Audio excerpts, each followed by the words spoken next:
Well, false alarms are creating real problems for first responders in Pocatello. The city gets hundreds of these calls on a routine basis, and now they're considering taking action. Tonight, the Pocatello City Council was slated to pass the first ever fines for false fire alarms. Eyewitness News reporter Luke Jones was there at that meeting. He joins us now live to break it down for us. Luke?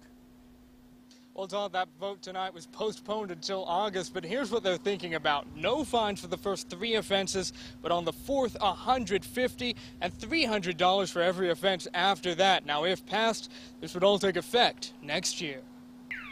They're flooding control boards, sending first responders scrambling.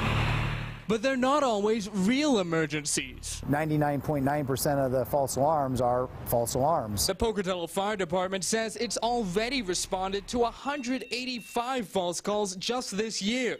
They say most are avoidable. Everything from somebody forgetting to call their alarm company and saying, hey, we're going to do a fire drill today, to them doing maintenance or repairs. Just this June, police responded to 100 alarm calls. Only 5 turned out to be real. We've got a business, local business here in town, that in the last week and a half we've actually responded to 15 times. It's not just a pain. Police say it's also a drain. Especially in alarm activation, you're going to have multiple officers responding, so that's taking resources away from the city for other calls for service. So bad, fire crews had to cut back their response. We used to send what would be considered a full fire response, which was 3 fire engines, an ambulance, and a battalion chief.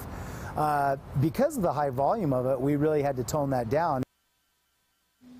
Now, there's already fines in place for false security alarms. They start at $50 for the 4th offense and graduate up to $200. We're live tonight in Pocatello. I'm Luke Jones. Okay, thanks, Luke. Here's something else to consider. If you do have a security alarm, police would like to remind you to make sure the alarm company has your updated contact information.